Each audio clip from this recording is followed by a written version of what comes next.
আল্লাহর হাবিব সাল্লাল্লাহু আলাইহি ওয়াসাল্লাম ইরশাদ করেন, কুরআনুল কারীমের মধ্যে 30টি আয়াত বিশিষ্ট একটি সূরা রয়েছে, যেই সূরাটা ওই সূরার পাঠকারীকে আল্লাহ রাব্বুল আলামিনের কাছে সুপারিশ করবে যতক্ষণ না আল্লাহ রাব্বুল আলামিন তার ওই বান্দাকে মাফ করবেন। বলি সুবহানাল্লাহ। এরপরে আল্লাহর হাবিব সাল্লাল্লাহু আলাইহি ওয়াসাল্লাম বলেন, ওয়াহিয়া সূরাতু তাবারাকাল্লাযী বিয়াদিহিল মুলক, আর সেই সূরাটা হলো সূরাতুল মুলক। এই সূরা মুলক 29 নম্বর পারার প্রথম নম্বর সূরা। এই সূরার আয়াত হচ্ছে 30টি। রাসূল করিম সাল্লাল্লাহু আলাইহি ওয়াসাল্লাম বলেন, এই সূরাটা যদি কোনো মানুষ প্রতিনিয়ত পাঠ করেন, প্রত্যেক দিন নেশার নামাজের উপরে রাত্রিবেলা যদি এই সূরাটা কোনো মানুষ পাঠ করেন, ওই সূরাটা আল্লাহ রাব্বুল আলামিনের দরবারে আল্লাহ রাব্বুল আলামিনের সাথে ওই বান্দার জন্য তর্ক বিতর্ক করবে। বলি সুবহানাল্লাহ। আল্লাহর সাথে তর্ক করবে এমন সাধ্য শক্তি কারো আছে? আর একটু চিৎকার দিয়ে বলি আছে? কিন্তু আল্লাহর হাবিব সাল্লাল্লাহু আলাইহি ওয়াসাল্লাম বলেন, এই কুরআনুল কারীমের সূরাতুল মুলক 29 নম্বর পারার প্রথম নম্বর সূরা, 66 নম্বর সূরা মুলক কোন মানুষ যদি তিলাওয়াত করে তার আমলের মধ্যে রাখতে পারে, তাহলে ওই সূরাটা আল্লাহ রাব্বুল আলামিনের দরবারে তার কাছে তার জন্য রবের দরবারে সুপারিশ করবে, রবের সাথে তর্ক বিতর্ক করবে যতক্ষণ না আল্লাহ রাব্বুল আলামিন তার ওই বান্দাকে মাফ না করে দিবেন। প্রিয় হাজিরের জন্য আমাদের উচিত হচ্ছে সূরাতুল মুলক আমাদের আমলে রাখাম। শুধু তাই নয়, মানুষ যখন মৃত্যুবরণ করে, মৃত্যুবরণ করার পরে ওই মানুষটাকে যখন আমরা কবরস্থ করি, মাটির মধ্যে যখন রাখি, তখন দুপাশের কবরের মাটিতে ওই বান্দাটাকে একটা ছাপ দেয়। রাসূল করিম সাল্লাল্লাহু আলাইহি ওয়াসাল্লাম বলেন, কবরের মাটি মানুষকে এমনভাবে ছাপ দিবে, ডান পাশের মাটি বাম পাশের মাটির সাথে একত্রিত হবে, বাম পাশের মাটি ডান পাশের মাটির সাথে এমনভাবে একত্রিত হবে। নবীজি বলেন, আঙ্গুল যেরকম এরকমভাবে একটি আঙ্গুল আরেকটি আঙ্গুলের ফাঁকা জায়গায় ঢুকে যায়। রাসূল করিম সাল্লাল্লাহু আলাইহি ওয়াসাল্লাম বলেন, মাটি যখন ছাপ দিবে, আমার উম্মতের এক পাজরের হাড় অন্য পাজরের মধ্যে প্রবেশ করবে। চিৎকার দিয়ে বলি আল্লাহু আকবার। মানুষ যদি সূরাতুল মুলকের আমল করতে পারে, ওই সূরাতুল মুলক কবর যখন ওই বান্দাটাকে ছাপ দিতে চাইবে, তখন কবরের মধ্যে আল্লাহ রাব্বুল আলামিন একটি সবুজ রঙের পাখিকে পাঠিয়ে দিবেন। ওই পাখিটা তার কবরের মধ্যে এসে তার 2টি ডানাকে এরকম বিস্তার করে দিবে। ডান পাশের মাটি যখন তাকে ছাপ দিতে চাইবে, ওই পাখি তার ডান ডানা দিয়ে ওই কবরের মাটিগুলাকে আটকাবে। বাম দিকের মাটি যখন তাকে চাপ দিবে, তখন ওই পাখিটা তার বাম দিকের ডানা দিয়ে বাম দিকের মাটিটাকে আটকাবে। বলি সুবহানাল্লাহ। রাসূল করিম সাল্লাল্লাহু আলাইহি ওয়াসাল্লাম বলেন, ওই পাখিটাকে জিজ্ঞেস করা হবে, তুমি কে? তখন তার জবান দিয়ে উচ্চারিত হবে, আমার বন্ধু, দুনিয়ার জমিনে তুমি আমাকে আমল করতে, আমল করার কারণে আমি সূরাতুল মুলক খবর পর্যন্ত তোমার সাথী হয়ে এসেছি। তোমাকে আমি এই সূরাতুল মুলক ততক্ষণ পর্যন্ত তোমার সঙ্গের সাথী হব যতক্ষণ না তুমি আল্লাহর তৈরি জান্নাতে প্রবেশ করবে। যখন তুমি জান্নাতে প্রবেশ করবে, জান্নাতে প্রবেশ না করার আগ পর্যন্ত আমি মুলক তোমার সঙ্গ ত্যাগ করব না। বলি সুবহানাল্লাহ। প্রিয় হাজিরিন, শুধু তাই নয়, আরেকটি আমলের কথা বলি। আল্লাহ রাব্বুল আলামিন বান্দাকে মাফ করতে চান। আল্লাহ সুবহানাহু ওয়া তাআলা আমাদেরকে কত মায়া করেন, কত যত্ন করেন। রাসূল করিম সাল্লাল্লাহু আলাইহি ওয়াসাল্লাম বলেন, কোনো মানুষ যদি প্রত্যেক দিন ফরজ নামাজের পরে একটি আমল করতে পারে, ফরজ নামাজের সালাম ফিরানোর পরে ডান দিকে সালাম ফিরান, আসসালামু আলাইকুম ওয়া রাহমাতুল্লাহ, বাম দিকে সালাম ফিরান, আসসালামু আলাইকুম ওয়া রাহমাতুল্লাহ। সালাম ফিরানোর পরে যদি কোনো মানুষ আয়াতুল কুরসি তিলাওয়াত করতে পারে, ওই আয়াতুল কুরসি তিলাওয়াত করলে আমার নবীজি বলেন, ওই মানুষটা মৃত্যুবরণ করার সাথে সাথে জান্নাতে প্রবেশ করবে। বলি সুবহানাল্লাহ। আল মুজামুল কাবীর লিত-তাবারানী ৭৫৩২ নম্বর হাদিস, সহিহুল জামি ৬৪৬৪ নম্বর হাদিস। রাসূল করিম সাল্লাল্লাহু আলাইহি ওয়াসাল্লাম বলেন, মান কারাআ আয়াতুল কুরসি দুবুরা কুল্লি সালাতিন মাকতুবাতিন লাম ইয়ামনাহু মিন দুখুলিল জান্নাহ ইল্লা আইয়ামুত। নবীজি আমার সাল্লাল্লাহু আলাইহি ওয়াসাল্লাম বলেন, যে ব্যক্তি প্রত্যেক ফরজ নামাজের পরে আয়াতুল কুরসি তিলাওয়াত করবেন। আল্লাহু লা ইলাহা ইল্লা হুয়াল হাইয়ুল কাইয়্যুম। এই আয়াতুল কুরসিটা কোন মানুষ যখন ফরজ নামাজের পরে তিলাওয়াত করবে, ওই মানুষটা জান্নাতে প্রবেশের পথে একমাত্র বাধা হলো মরণ। বলি সুবহানাল্লাহ। নবীজি আমার সাল্লাল্লাহু আলাইহি ওয়াসাল্লাম বলেন, মানুষরা মৃত্যুবরণ করে এজন্য জান্নাতে যায় না। আপনি মারা যাবেন, সাথে সাথে আপনি জান্নাতে প্রবেশ করবেন, মানে আপনি জান্নাতে যেতে পারেন না।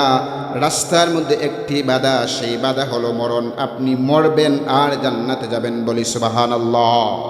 প্রিয় হাজিরিন, আমি যে সূরা তিলাওয়াত করেছি সূরাতুল মুলক, আল্লাহ সুবহানাহু ওয়া তাআলা বলেন, আল্লাযী খালাকাল মাউতা ওয়াল হায়াতা লিয়াবলুয়াকুম আইয়ুকুম আহসানু আমালা। আল্লাযী খালাকাল মাউতা, যিনি সৃষ্টি করেছেন, খলাকাল মাউতা ওয়াল হায়া, মরণ এবং জীবন। এরপরে বলছেন লিয়াবলুয়াকুম আইয়ুকুম আহসানু আমালা। প্রশ্ন করতে পারেন যে আল্লাহ মরণ এবং জীবন কেন তৈরি করেছেন? আল্লাহ এই আয়াতের শেষে বলে দিয়েছেন লিয়াবলুয়াকুম আইয়ুকুম আহসানু আমালা। আমি পরীক্ষা করতে চাই, দেখতে চাই আহসানু আমালা, আমার কোন বান্দা উত্তম আমল করে। বলি সুবহানাল্লাহ। আল্লাহ কিন্তু এই আয়াতে আহসান বলেছেন, আকসার বলেন নাই। আহসান মানে উত্তম, ভালো, আর আকসার মানে হচ্ছে বেশি। তাহলে আমাদের আমলটা হতে হবে বেশি না ভালো? আর একটু জোরে বলি, বেশি না ভালো? ভালো আমল। বেশির প্রয়োজন নাই, আপনি কম আমল করেন কিন্তু ভালো আমলটা করেন। প্রশ্ন আসতে পারে এই আয়াতে আল্লাহ রাব্বুল আলামিন বলছেন খলাকাল মাউতা ওয়াল হায়াতা। আমাদের দুনিয়ার সিস্টেমে আমরা আগে মরা থাকি না জীবিত থাকি? কথা বুঝেন নাই? আমরা দুনিয়াতে জীবিত আছি না মরা আছি? জীবিত। কিন্তু আল্লাহ যে সূরা মুলকের 2 নম্বর আয়াতে বললেন যে খলাকাল মাউতা ওয়াল হায়াতা, যিনি মরণ বানিয়েছেন আর জীবন দিয়েছেন। আমাদের কথা বলতেছেন যে আল্লাহ আমাদেরকে আল্লাহ মরণ দিয়েছেন, জীবন দিয়েছেন। প্রশ্ন হলো, দুনিয়াতে আমরা হায়াত নিয়ে জীবিত অবস্থায় আসি না মরা অবস্থায় এসেছি? জীবিত অবস্থায়। কিন্তু আল্লাহ রাব্বুল আলামিন এই আয়াতের মধ্যে মরণ জিনিসটাকে প্রথমে উল্লেখ করার কারণটা কি? মরণটাকে প্রথমে উল্লেখ করার পিছনে কারণ হচ্ছে আল্লাহ রাব্বুল আলামিন এই পৃথিবীতে আমাদেরকে চিরজীবনের জন্য পাঠিয়েছেন। চাচা বলতেছেন চিরজীবনের জন্য। একজন মানুষ পাওয়া গেছে, আল্লাহকে আমাদেরকে চিরজীবনের জন্য পাঠিয়েছেন না। আমি যে আপনাদের এখানে আসছি, আমি কি থাকবো না চলে যাব? চলে যাব। তো আল্লাহ রাব্বুল আলামিন একটা ইঙ্গিত দিয়েছেন, খলাকাল মাউতা ওয়াল হায়াতা। বান্দা শোনো, পৃথিবীতে যাওয়ার পরে রঙের গড়ি উড়ালে হবে না, তোমাদেরকে আমি আল্লাহর কাছে আবার ফিরে আসতে হবে এই স্বল্প সময়। এজন্য আল্লাহ সিগন্যাল দিয়েছেন, বান্দা তোমাকে আমি আল্লাহ প্রথমেই সিগন্যাল দিলাম, তোমার মরণটাও আমি আল্লাহ বানিয়েছি। প্রিয় হাজিরিন, এই আয়াতের তাফসীর করতে গেলে তাফসীর ইবনে কাসিরের মধ্যে উল্লেখ করা হয়েছে 2 নম্বর সূরা বাকারার 28 নম্বর আয়াতকে উল্লেখ করে বলা হয়েছে আল্লাহ রাব্বুল আলামিন আপনাকে স্বল্প সময়ের মধ্যে দিয়েছেন। এই সামান্য সময় দুনিয়ার জমিনে আসার পরে আপনি কিভাবে আপনার রবের বিধান ভুলে যান, আপনি কিভাবে আপনার আল্লাহকে আপনি ভুলে যান, নামাজকে আপনি ভুলে যান। অথচ আল্লাহ রাব্বুল আলামিন বলেন 2 নম্বর সূরা বাকারার 28 নম্বর আয়াতের মধ্যে আল্লাহ রাব্বুল আলামিন বলেন কাইফা তাকফুরুনা বিল্লাহি ওয়া কুনতুম আমওয়াতান ফাআহইয়াকুম সুম্মা ইউমীতুকুম সুম্মা ইউহয়ীকুম সুম্মা ইলাইহি তুরজাউন। আল্লাহ রাব্বুল আলামিন বলেন কাইফা তাকফুরুনা বিল্লাহ, কিভাবে বান্দা তুমি আমি আল্লাহকে অস্বীকার করো। আল্লাহ রাব্বুল আলামিন বলেন কাইফা তাকফুরুনা বিল্লাহ, কিভাবে তোমরা আল্লাহ রাব্বুল আলামিনকে অস্বীকার করো, কিভাবে তোমরা তোমাদের রবকে অস্বীকার করো, রবের সাথে কুফরি করো। এরপর আল্লাহ রাব্বুল আলামিন বলেন ওয়া কুনতুম আমওয়াতা, অথচ তোমরা ছিলে মৃত, ফাআহইয়াকুম, আমি আল্লাহ তোমাদেরকে জীবন দিলাম, তোমাদেরকে হায়াত দিলাম, অথচ তোমরা ছিলে মৃত, তোমাদের কোনো অস্তিত্ব ছিল না। আমরা এমন একটি সময় আমাদের উপর দিয়ে অতিক্রম হয়েছে যখন আমাদেরকে উল্লেখ করার মতন কিচ্ছু আমরা ছিলাম না। আমরা এই দুনিয়ার জমিনে আসার পূর্বে মায়ের গর্ভের মধ্যে ছিলাম, মায়ের রেহেমের মধ্যে ছিলাম। মায়ের রেহেমে প্রবেশ করার পূর্বে আমরা বাবার অক্ষপিঞ্জরের মধ্যে ছিলাম।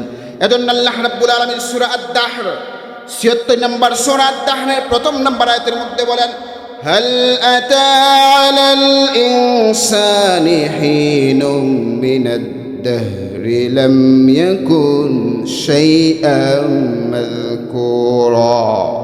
আল্লাহ রাব্বুল আলামিন বলেন, হাল আতা আলাল ইনসানি হিনুম মিনাদ দাহরি লাম ইয়াকুন শাইআম মাযকুরা। বান্দা, কালের আবর্তনে তোমার উপর দিয়ে এমন কিছু কাল গিয়েছিল যখন তোমাকে উল্লেখ করার মতন কিচ্ছু ছিল না। বলি আল্লাহু আকবার। আপনি আমি কোন জিনিস থেকে তৈরি হয়েছি? আল্লাহ রাব্বুল আলামিন আপনাকে আমাকে একটা নাফাক পানি থেকে তৈরি করেছেন। এই নাফাক পানির কথা আপনি আমি সমাজের মধ্যে বলতে পারি না, এই নাফাক পানির নামটা পর্যন্ত আমরা নিতে পারি না। একটু চিন্তা করে আল্লাহ রাব্বুল আলামিন বলেন, কাইফা তাকফুরুনা বিল্লাহ, কিভাবে আল্লাহ রাব্বুল আলামিনকে তোমরা অস্বীকার করো। ওয়া কুনতুম আমওয়াতা, অথচ তোমরা ছিলে মৃত। আর আল্লাহ ৭৬ নম্বর সূরার মধ্যে বলেন, হাল আতা আলাল ইনসান হিনুম মিনাদ দাহরি লাম ইয়াকুন শাইআম মাযকুরা।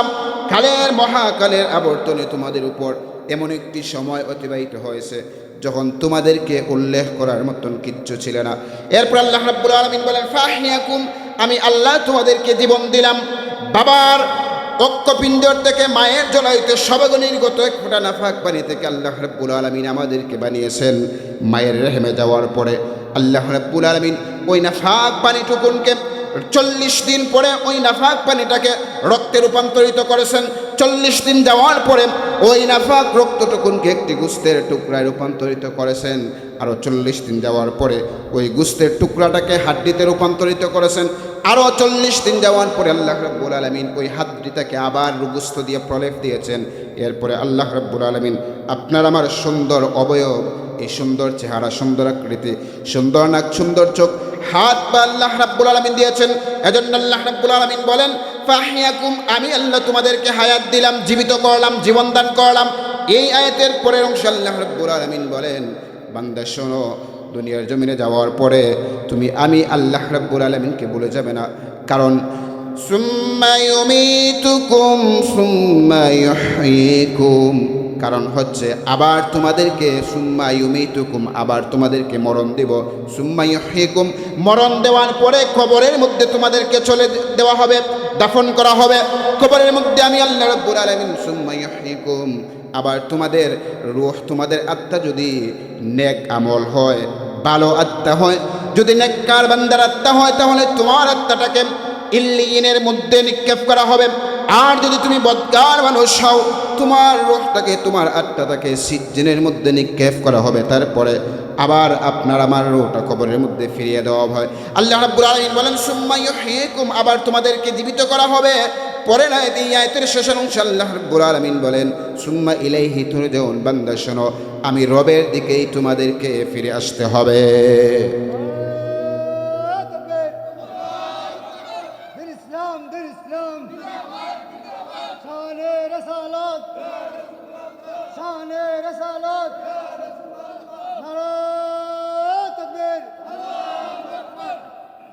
তাহলে আল্লাহ বলছেন সুম্মা ইলাইহি তুরজাউন, যে আমি আল্লাহ রাব্বুল আলামিনের দিকে তোমাদেরকে ফিরিয়ে আনবো। অবশ্যই আমি আল্লাহ সুবহানাহু ওয়া তাআলা তোমাদেরকে আমি আল্লাহর দিকেই ফিরিয়ে আনবো, আর কোথাও যাওয়ার কোনো জায়গা নাই। প্রিয় হাজিরিন, আল্লাহ রাব্বুল আলামিন মরণ জিনিসটাকে আমাদের সাথে এমনভাবে ফিট করে দিয়েছেন, এই যে মরণ জিনিস, এটা অনিবার্য সত্য, এতে কোনো সন্দেহ নাই। মৃত্যু যন্ত্রণা অবশ্যই আসবে। আল্লাহ রাব্বুল আলামিন 50 নম্বর সূরা কাফ 19 নম্বর আয়াতের মধ্যে বলেন, ওয়াজাআত সাকরাতুল মাউতি বিল হক যালিকা মা কুনতা মিনহু তাহিদ। রব্বুল আলামিন বলেন, মৃত্যু যন্ত্রণা প্রকৃতই আসবে, যা থেকে অব্যাহতি পাওয়ার জন্য তুমি চেষ্টা করতে, কিন্তু এই মরণ থেকে বাঁচার কোনো উপায় নাই। আছে? কথা কি বোঝা যায়? একটু কথা বলবেন আমার সাথে। আল্লাহ রাব্বুল আলামিন বলেন, তুমি যে মরণ থেকে পালানোর চেষ্টা করো, এই মরণ থেকে পালানোর কোনো উপায় নাই, এই মরণ তোমার কাছে আসবেই। তাফসীর ইবনে কাসিরের মধ্যে এই আয়াত 50 নম্বর সূরা কাহাফের 19 নম্বর আয়াতের তাফসীরের মধ্যে একটি ঘটনা এনেছেন হযরত সামুরা রাদিয়াল্লাহু তাআলা আনহু থেকে বর্ণিত। তাফসীর ইবনে কাসিরের মধ্যে বলা হচ্ছে, একটি খেকশাল জমিনের মধ্যে বসবাস করত। ওই জমিনটা খেকশালের কাছে সে ঋণ পেত, কিছু খরচ দিয়েছিল খেকশালকে। জমিন কিছুদিন যাওয়ার পরে খেকশালকে বলল, খেকশাল আমি জমিন তোমাকে যে ঋণ দিয়েছিলাম সেই ঋণটা আমাকে ফিরিয়ে দাও। তখন খেকশালটা অস্বীকার করলো যে আমার কাছে তুমি কোনো টাকা পাও না, পয়সা পাও না। ওই খেকশালটা জমিনের কাছে ওই ঋণ থেকে বাঁচার জন্য সে দৌড় শুরু করলো। দৌড়তে দৌড়তে যখন ওই খেকশালটা অস্থির হয়ে গেল, ক্লান্ত হয়ে গেল, ওই খেকশালটা অনেক দূর যাওয়ার পরে একটি মাটির গর্তের মধ্যে সে বিশ্রাম নিল, আশ্রয় নিল। যখন ওই গর্তের মধ্যে আশ্রয় নিল, বলেন তো যেই গর্তের মধ্যে আশ্রয় নিতে সেটা মাটি কিনা? মাটি। খেকশাল ওই জমিনের কাছে ঋণী, মাটির কাছে ঋণী। যেই জমিন থেকে বাঁচার জন্য গর্তের মধ্যে দৌড় দিয়ে সে লুকালো, সেখানে যাওয়ার পরে ওই জমিন আবার খেকশালকে বলল, খেকশাল তোমার কাছে আমি যে ঋণ পেতাম সেই ঋণ আমাকে ফিরিয়ে দাও। খেকশাল আবার গর্ত থেকে বের হয়ে দৌড় শুরু করলাম। দৌড়তে দৌড়তে হাঁপাতে হাঁপাতে এক সময় সে অজ্ঞান হয়ে গেল, তার মরণ চলে আসলো। মুফাসসিরিনে কেরামরা বলছেন, ওই খেকশাল যেরকম জমিন থেকে পালানোর চেষ্টা করেছে কিন্তু পালাতে পারে নাই, ঠিক তদ্রূপভাবে মরণ থেকে মানুষ পালানোর চেষ্টা করে কিন্তু মানুষ মরণ থেকে পালাতে পারবে না। প্রিয় হাজিরিন, আল্লাহ রাব্বুল আলামিন 4 নম্বর সূরা নিসার 78 নম্বর আয়াতের মধ্যে বলেন, আইনামা তাকুনু ইউদরিকুমুল মাউত ওয়ালাউ কুনতুম ফি বুরুজিম মুশাইয়াদা। রব্বুল আলামিন বলেন, তোমরা যেখানেই থাকো না কেন মৃত্যু তোমাদেরকে পেয়ে বসবে, মৃত্যু তোমাদের নাগালে চলে আসবে। সুদূর যদি তোমরা উচ্চ যদি দুর্গ নির্মাণ করে সেই দুর্গের মধ্যে যদি অবস্থান করো, তথাপি তোমরা এই মরণ থেকে পলায়ন করতে পারবে না। মরণ আমাদের কাছে আসবেই, মরণ থেকে কোনো মানুষ পালাতে পারবে না। এমনকি মরণ যখন আপনার যেই জায়গার মধ্যে লেখা থাকবে ওই জায়গার মধ্যে আপনার মরণ হবে। যখন মরণ আপনার লেখা থাকবে, একটা সেকেন্ড আপনার জন্য আগপিছ করা হবে না। আল্লাহ রাব্বুল আলামিন বলেন 63 নম্বর সূরা মুনাফিকুন 11 নম্বর আয়াতের মধ্যে আল্লাহ রাব্বুল আলামিন বলেন, ওয়ালা ইউখিরুল্লাহু নাফসান ইযা জাআ আজালুহা ওয়াল্লাহু খাবীরুম বিমা তা'মালুন। আল্লাহ রাব্বুল আলামিন বলেন, ওয়ালা ইউখিরুল্লাহু নাফসান ইযা জাআ আজালুহা, যে আল্লাহ কাউকে কখনো অবকাশ দেন না। যখন তার নির্ধারিত সময় হবে তখনই তাকে মরণ দিবেন। যখন যেই জায়গায় তার মরণ লেখা আছে সেই জায়গায় তার মরণ হবে, তাকে একটা সেকেন্ডেরও অবকাশ দেওয়া হবে না। প্রিয় হাজিরিন, এবার আসুন আমরা একটু যাই, মরণ আমাদের পাশে আসবেই। আল্লাহ রাব্বুল আলামিন বলেন, কুল্লু নাফসিন যায়িকাতুল মাউত, জীব মাত্র মৃত্যুর স্বাদ গ্রহণ করতেই হবে। আপনার প্রাণ আছে, আপনাকে মৃত্যুর স্বাদ গ্রহণ করতে হবে। আপনার জীবন আছে মানে আপনাকে মরতেই হবে, এই মরণ থেকে আপনি বাঁচতে পারবেন না। প্রিয় হাজিরিন, যেহেতু আমাদেরকে মরতেই হবে, একবার চিন্তা করেন, যেই কবরের মধ্যে আমি আমার বাবা দাদা আত্মীয় স্বজনকে দাফন করলাম, একবার চিন্তা করি এই মাটি সামান্য জমিন থেকে 2 হাত 2.5 হাত 3 হাত গর্তের মধ্যে আমাদের আত্মীয় স্বজনকে রাখলাম। সপ্তাহের পর সপ্তাহ যায়, মাসের পর মাস যায়, বছরের পর বছর যায়, যুগের পর যুগ যায়, কিন্তু এই 3.5 হাত মাটির নিচে আমাদের আত্মীয় স্বজন কোন অবস্থায় আছেন আমরা কেউ খবর নিতে পারি না। কেউ পারেন? পারি না। আপনার বাবা এত আদরের বাবা, কলিজার টুকরা মা, কলিজার টুকরা দাদা দাদিকে আপনি কবরের মধ্যে দাফন করেছেন। আমি ওই জমিনের মধ্যে চলাফেরা করি, ওই জমিনের মধ্যে আমরা দম্ভ ভরে অহংকার নিয়ে চলি, ওই জমিনের মধ্যে আমাদের দান ছাড়া আমাদের খাবার দাবার আমাদের রিজিক উৎপন্ন হয়। আবার আমরা যখন আমাদের মুর্দেগানদেরকে স্মরণ করি, তাদেরকে কবরকে সামনে নিয়ে জিয়ারত করি। আমরা দিকে একটু চিন্তা করি, আমরা তাদের কবরের পাশে দাঁড়িয়ে থাকি, কিন্তু ওই কবরের ভিতরে আমার মা বাবা, দাদা দাদি, আত্মীয় স্বজন কোন অবস্থায় আছেন কোনো মানুষ খবর জানতে পারে না। আবার আপনি কবরটা যদি খনন করেন, আপনি দেখতে পাবেন কবরের মধ্যে তাদের লাশ জ্বলে একেবারেই গলে ফসে শেষ হয়ে যায়। আর যদি আমল ভালো থাকে, লাশটা অক্ষত থাকে, অনেক সময় প্রায় সময় এটা দেখা যায়। কিন্তু মানুষটা যদি বদকার হয়, বদকার হলে ওই মানুষটার কবরের মধ্যে আযাব থাকে।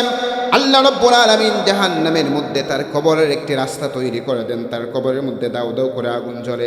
একবার চিন্তা করেন, এই কবরটা যদি বদকারের কবর হয়, আপনি কবর খনন করলে আপনি টের পাবেন না তার কবরের মধ্যে আযাব হচ্ছে নাকি জান্নাতের শাস্তি হচ্ছে, জান্নাতের আরাম হচ্ছে, টের পাবেন না।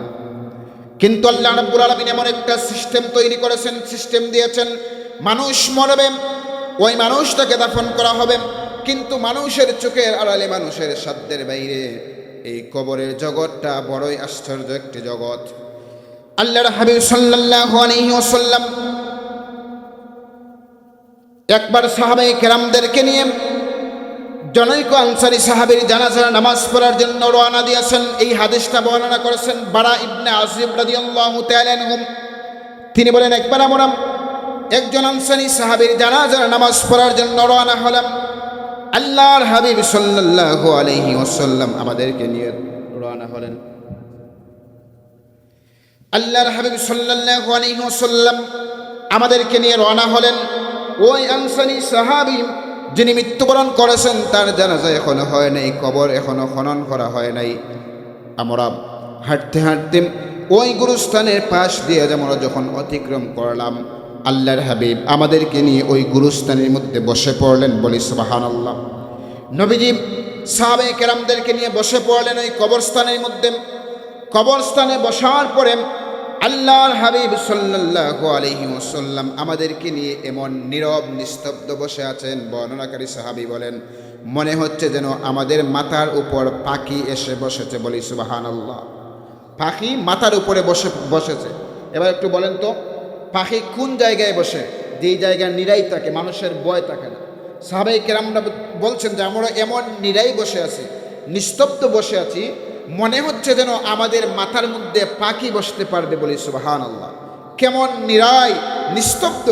আল্লাহর হাবিব সাল্লাল্লাহু আলাইহি ওয়াসাল্লাম মাটির দিকে তাকিয়ে আছেন, আর হাতের মধ্যে এরকম একটি লাকড়ির টুকরা নিয়ে, এরকম একটি লাকড়ির টুকরা নিয়ে আঁকাআঁকি করতেছেন। কি করতেছেন? আঁকাআঁকি করতেছেন। এরপর আল্লাহর হাবিব সাল্লাল্লাহু আলাইহি ওয়াসাল্লাম বলেন, ইস্তাইযু বিল্লাহি মিন আযাবিল কবরি মাররাতাইনি আও সালাসান। আল্লাহর হাবিব আমাদেরকে উদ্দেশ্য করে বললেন, তোমরা আল্লাহর নিকট কবরের আযাব থেকে পানাহ চাও। নবীজি বলছেন, বারা ইবনে আযিব রাদিয়াল্লাহু তাআলা আনহু বলেন, নবীজি আমাদেরকে বলছেন তোমরা কবরের আযাব থেকে পানাহ চাও রবের কাছে। কার কাছে?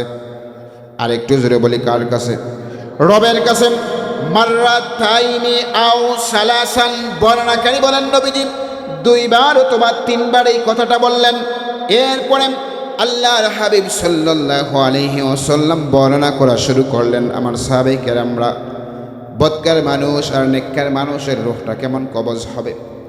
প্রিয় হাজিরিন, এজন্য আমাদের উচিত হচ্ছে এই যে কবর, এই কবরটা হয়তো কোনো মানুষের জন্য জান্নাতের বাগান, আর না হয় ওই কবর কোনো মানুষের জন্য জাহান্নামের গাড়া, কিন্তু আমরা টের পাই না।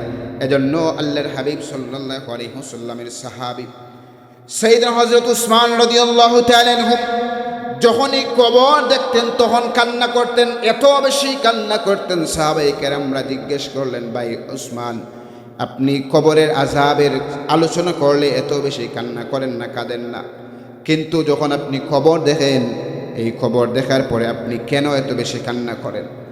হযরত উসমান রাদিয়াল্লাহু তাআলা আনহু বললেন, ভাই শোনো, এই খবর দেখার পরে আমার ভিতরে এত ভয় চলে আসে। হারে, এই কবরের গাঁঠির মধ্যে যদি আমি আটকা পড়ি তাহলে আমার পরকালটা নষ্ট হয়ে যাবে, পরকালের প্রত্যেকটি খাটে আমি আটকা পড়ব।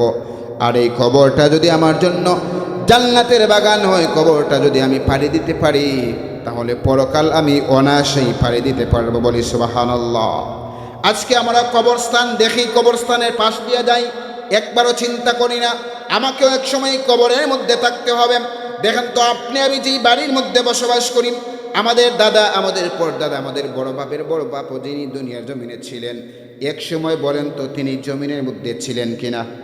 আরে একটু জোরে বলেন না, ছিলেন কিনা? ছিলেন। আজকে তিনারা এই দুনিয়ার জমিনে নাই।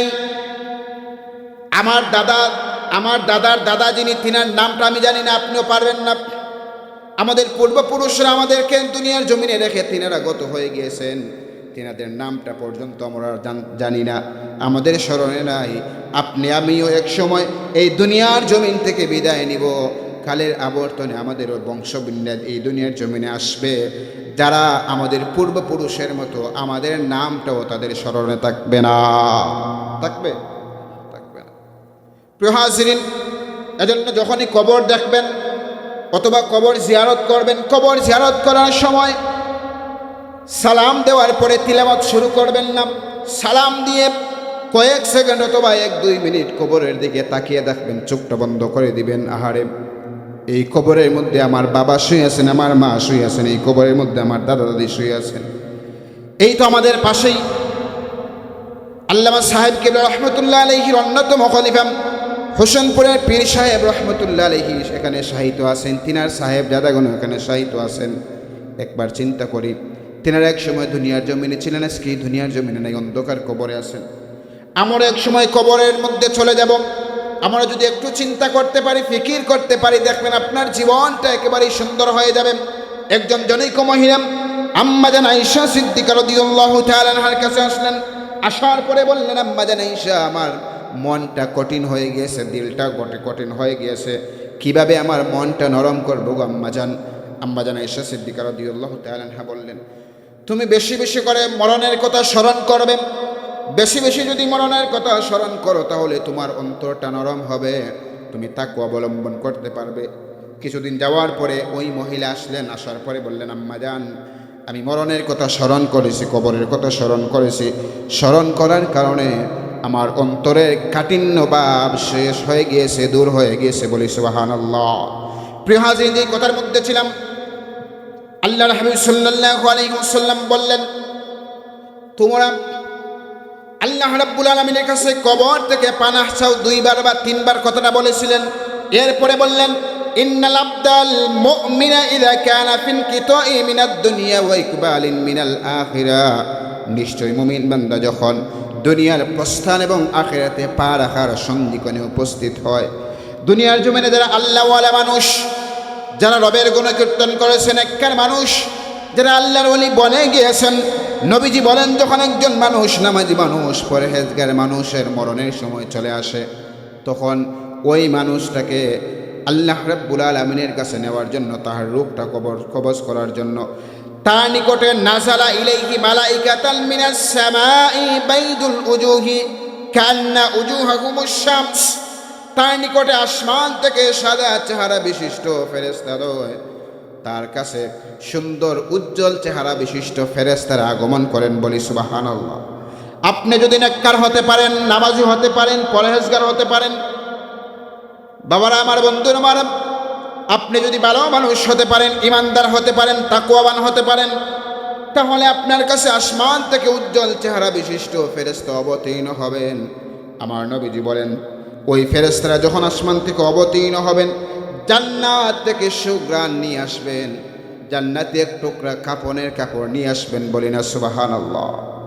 আপনার আমার যদি আমল ভালো থাকে, নেককার হতে পারি, আমাদের রূহ কবজ করার জন্য আল্লাহ রাব্বুল আলামিন আসমান থেকে ফেরেশতাদের দল পাঠাবেন আর বলবেন, বান্দা, আমার বান্দার রূহ কবজ করার জন্য তোমরা জান্নাত থেকে সুঘ্রাণ নিয়ে যাও, জান্নাতে কাফন নিয়ে যাও।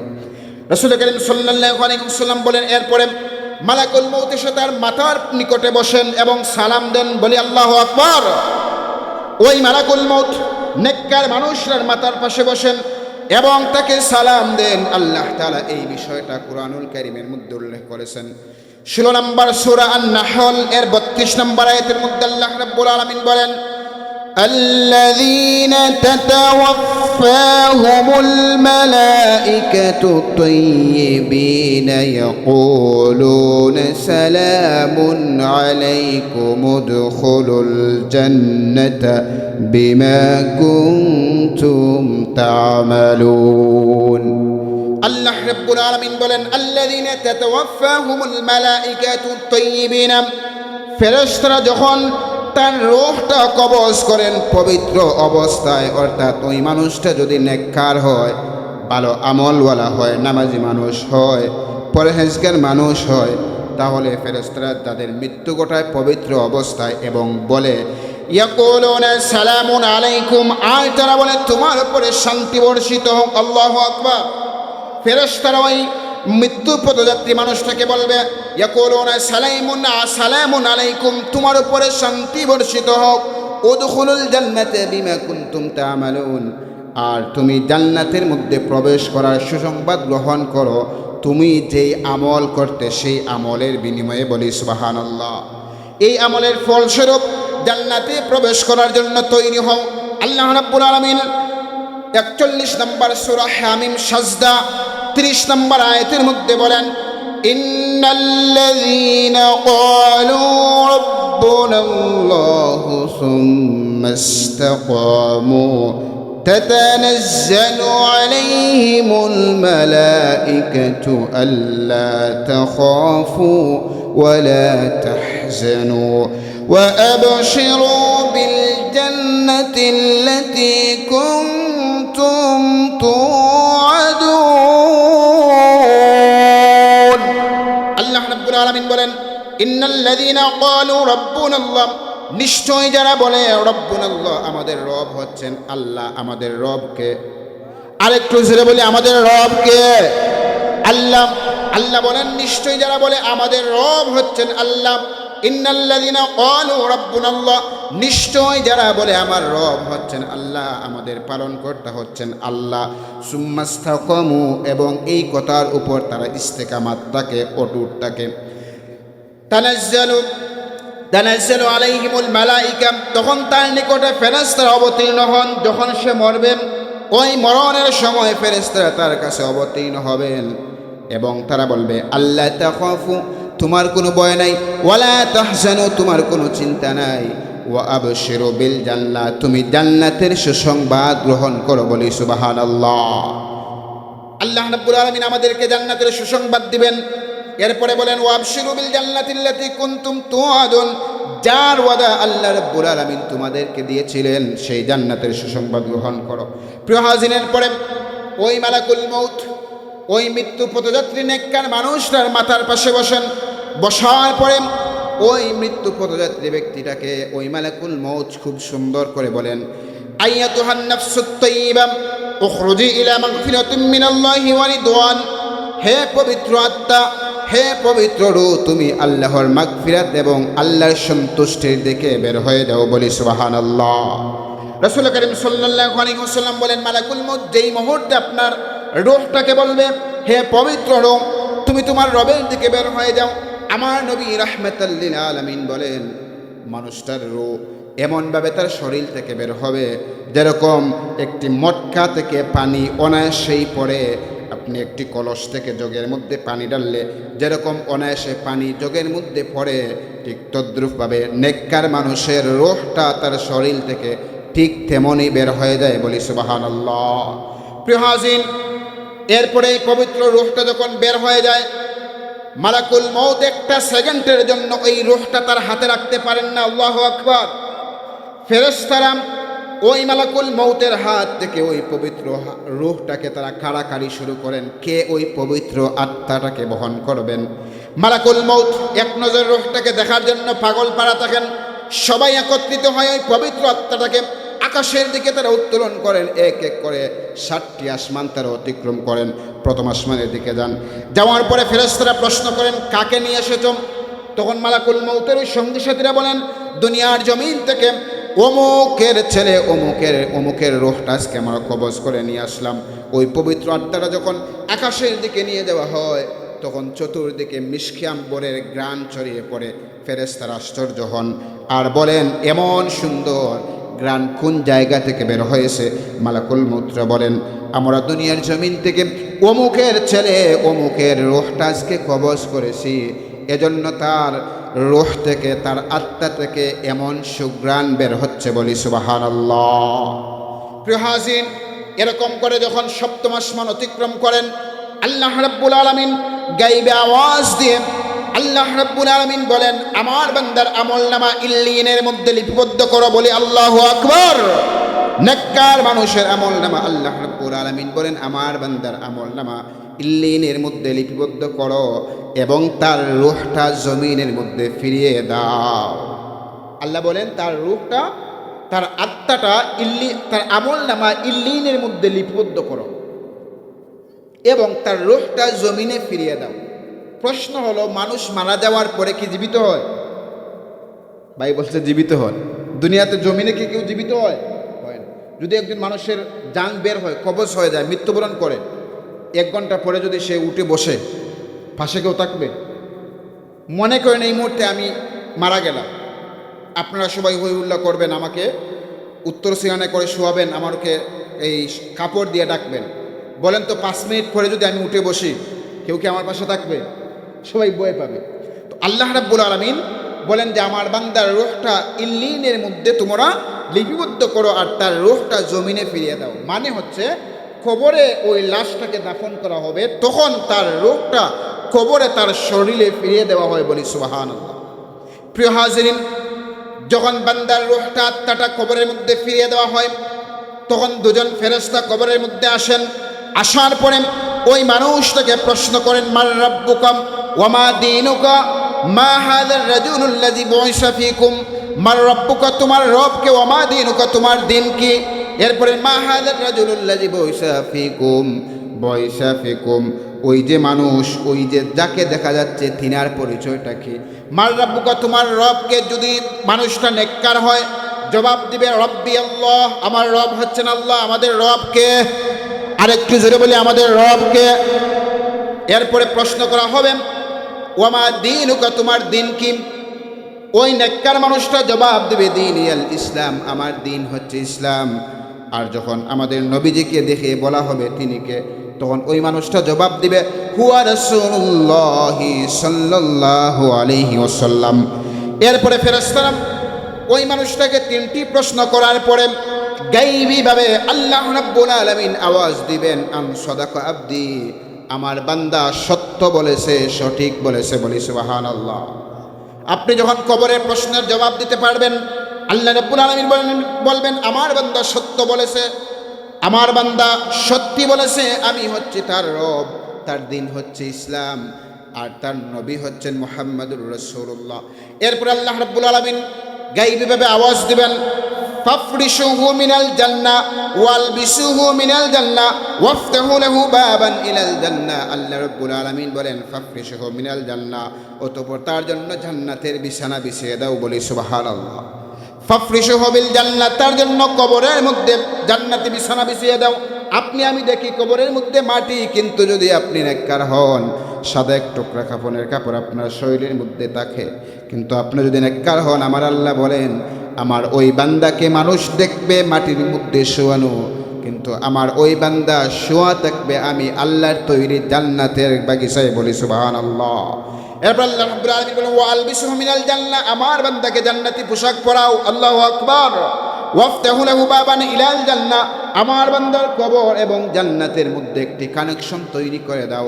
ওই বান্দা তখন জান্নাতের হাওয়াখানা থেকে যখন জান্নাতি সুঘ্রাণ আসবে, জান্নাতি বিছানা আসবে, জান্নাতি পোশাক তার শরীরের মধ্যে থাকবে, ওই বান্দা তখন এমন ঘুমাবে একজন নববিবাহিত নববিবাহিত একজন বর যেরকম বাসর রাতের মধ্যে ঘুমায়, একজন নেককার মানুষ কবরের মধ্যে ঠিক তেমনি ঘুমিয়ে থাকবে। বলি সুবহানাল্লাহ। প্রিয় হাজির, এজন্য আমাদের উচিত হচ্ছে নেক আমল করা। আপনি যদি নেক আমল করতে পারেন, তাহলে আপনার রূহটা এরকম কবজ হবে, আপনি কবরের মধ্যে শান্তিতে থাকতে পারবেন। আর যদি আপনার আমার রূহটা বদকার হয়, আপনি আমি যদি পাপিষ্ট হই, বেনামাজি হই, তাহলে কেমন শাস্তি হবে? একটু দুরূদ পড়ি। সাল্লাল্লাহু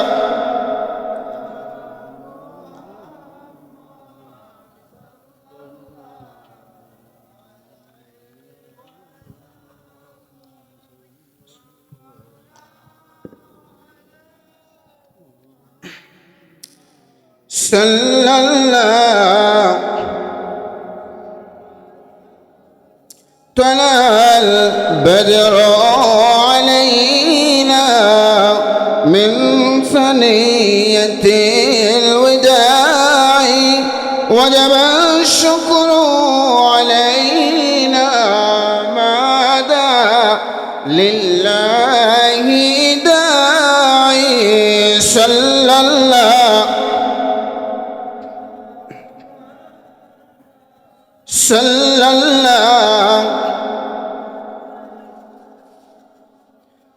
প্রিয় হাজিরিন, এবার আসেন, যদি মানুষটা বদকার হয় তাহলে তার রূহটা কিভাবে কবজ হবে। এবার আল্লাহর হাবিব সাল্লাল্লাহু আলাইহি ওয়াসাল্লাম স্মরণ আছে তো, বারা ইবনে আযিব রাদিয়াল্লাহু তাআলা এই হাদিসটা বর্ণনা করতেছেন। এই হাদিসটা হচ্ছে মুসনাদে আহমদের হাদিস। একটা হাদিসের কিতাব আছে মুসনাদে আহমদ, এই কিতাবের এই হাদিস। এই হাদিসের এখন এসে আল্লাহর হাবিব সাল্লাল্লাহু আলাইহি ওয়াসাল্লাম বলেন যে যখন একজন পাপিষ্ঠ মানুষের রূহ কবজ করার সময় হয়, তখন আকাশ থেকে যেরকমভাবে নেককারের রূহ কবজের সময় জান্নাত থেকে সুঘ্রাণ এবং কাফন নিয়ে এসেছিলেন, বদকারের যখন রূহ কবজের সময় হবে তখন জাহান্নাম থেকে একটা সলার বস্তা আনবেন, বলি নাউজুবিল্লাহ। জাহান্নাম থেকে এই দুর্গন্ধযুক্ত পচা পুষযুক্ত একটি কাফনের কাপড় চলার বস্তা নিয়ে ওই মালাকুল মউত ওই পাপিষ্ঠ বান্দার মাথার পাশে এসে বসেন। আসার পরে বলেন, আইয়াতুহান নাফসুল খাবিসা উখরুজি ইলা সাখাতিন মিনাল্লাহি ওয়া গাদাব। হে পাপিষ্ঠ আত্মা, তুমি বের হও তোমার আল্লাহর গুসা এবং অসন্তুষ্টির দিকে। হে খবিস রূহ, হে খবিস আত্মা, অপবিত্র আত্মা, তুমি তোমার আল্লাহর গুসা এবং গজবের দিকে বের হও। এরপরে আল্লাহর হাবিব সাল্লাল্লাহু আলাইহি ওয়াসাল্লাম বলেন, ফাতাফাররাকা ফি জাসাদিহি, ফলে সে তার শরীরের মধ্যে ছড়িয়ে পড়বে, তার রূহটা তার শরীরের মধ্যে ছড়িয়ে পড়বে। ফায়ান্তাজিউহা কামা ইউনতাজিউস সুফুদু মিন সুফিল মাবলুল। একটা বিজা উলের মধ্যে লোহা শিক ঢুকানোর পরে হেসকা টান দিলেন, যেরকম ভাবে শিকটা বের হলে ওই বিজা পশম লোহার শিকের মধ্যে আটকা পড়বে, ঠিক তদ্রূপভাবে মানুষটার শরীরের মধ্যে তার রূহটা বিস্তার লাভ করবে, এরকম কষ্ট হবে। তার চাইতেও বেশি কষ্ট দিয়ে আল্লাহ রাব্বুল আলামিন ওই মানুষটার জান কবজ করবেন। ফেরেশতারা যখন পাপিষ্ঠ লোকের রূহটাকে বের করতে চাইবেন, বের হতে চাইবে না, লোকটা চাইবে লুকাতে চাইবে, রূহটা গিয়ে লুমের নিচে লুকাবে। ফেরেশতারা ওই লুমের মধ্যে গিয়ে চাপ দিবেন, ওই রূহটা তখন গিয়ে তার চামড়ার নিচে লুকাবে। আবার মালাকুল মউত যখন তার চামড়ার মধ্যে চাপ দিবেন, ওই মালাকুল মউত ওই রূহটাকে মারাত্মকভাবে চাপ দিতে দিতে তার রূহটা কবজ করবেন।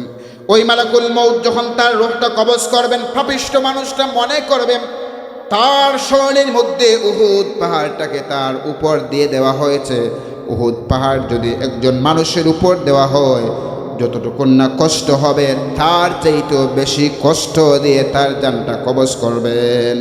প্রিয় হাজিরিন, ফেরেশতারা তখন বলতে থাকবেন, আল্লাহ রাব্বুল আলামিন 16 নম্বর সূরা আন-নাহল এর 28 নম্বর আয়াতের মধ্যে বলেন, আল্লাযীনা তাতাওয়াফাহুমুল মালাইকাতু যালিমি আনফুসিহিম فألقوا السلم ما كنا نعمل من سوء بلى إن الله عليم بما كنتم تعملون। আল্লাহ রাব্বুল আলামিন বলেন, ফেরেশতারা যাদের মৃত্যু ঘটায় নিজেদের প্রতি জুলুম করা অবস্থায়, মানে ওই মানুষটাকে প্রহার করে করে ফেরেশতারা রূহ কবজ করবেন আর বলবেন ওই মানুষটাকে ফালকাউ সালাম মা কুন্না না'লামু মিন সু। যখন ওই ফেরেশতারা ওই পাপিষ্ঠ মানুষটাকে কষ্ট দিয়ে দিয়ে জান কবজ করবে, তখন ওই পাপিষ্ঠ মানুষ বলবে, ওই পাপিষ্ঠ মানুষটা আত্মসমর্পণ করবে আর বলবে, আমাদেরকে কেন এত কষ্ট দেওয়া হচ্ছে, আমরা এত খারাপ ছিলাম না, আমরা তো খারাপ কাজ করতাম না।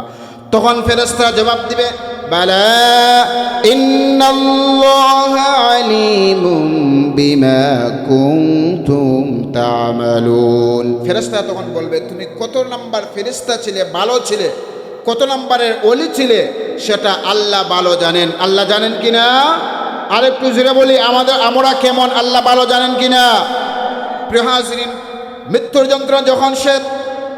যন্ত্রণা যখন সে পেতে থাকবেন, ফেরেশতারা এত বেশি তাকে কষ্ট দিবেন, ফেরেশতারা বলতে থাকবেন, কোরআনুল কারীমের 6 নম্বর সূরা সূরা আনআমের 93 নম্বর আয়াতের মধ্যম অংশের মধ্যে আল্লাহ রাব্বুল আলামিন বলেন ওয়ালাউ তারা ইযিল যালিমুনা ফি গামারাতিল মাউতি ওয়াল মালাইকাতু বাসিতু আইদিহিম আখরিজু আনফুসাকুম ওয়ালাউ তারা ইযিল যালিমু ফি গামারাতিল মাউত।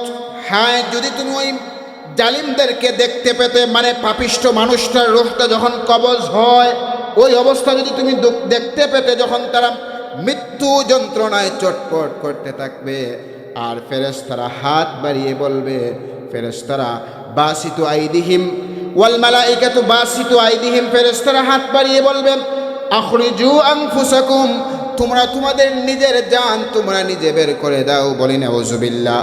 ফেরেশতারা ওই পাপিষ্ঠ মানুষটাকে বলবে তুমি তোমার নিজের রূহ তুমি বের করে দাও।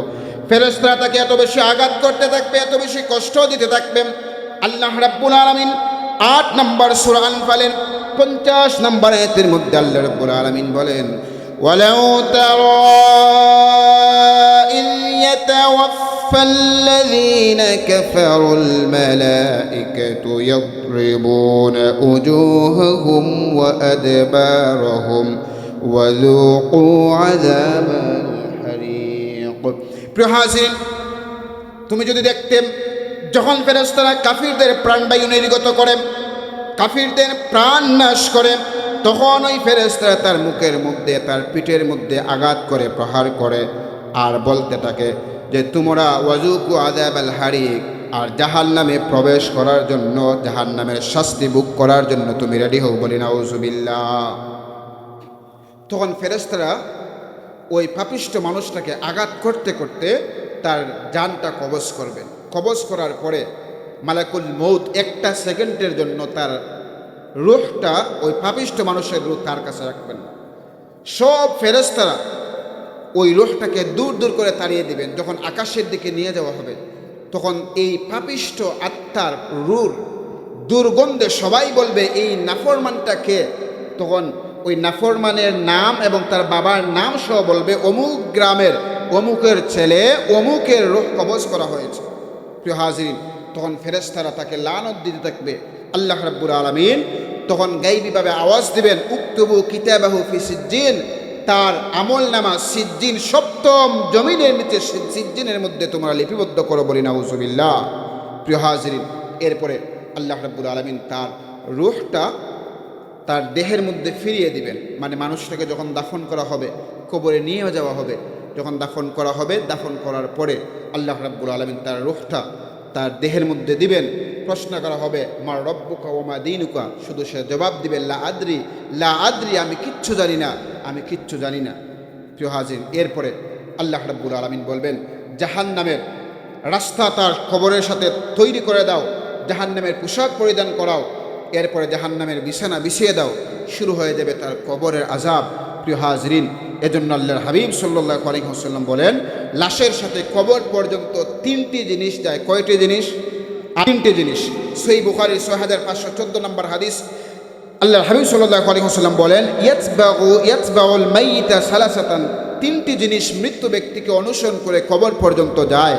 আহলুহু ওয়া মালুহু ওয়া আমালুহু, তার পরিবার, ওয়া মালুহু তার সম্পদ, ওয়া আমালুহু তার আমল।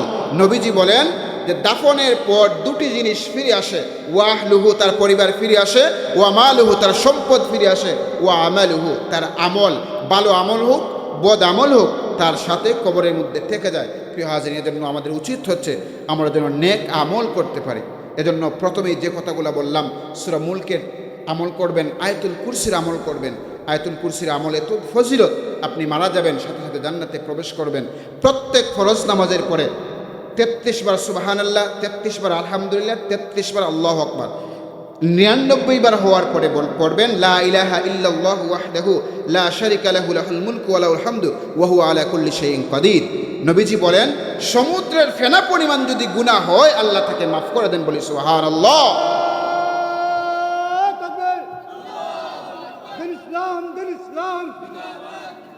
জিন্দাবাদ জিন্দাবাদ, শানে রসালত।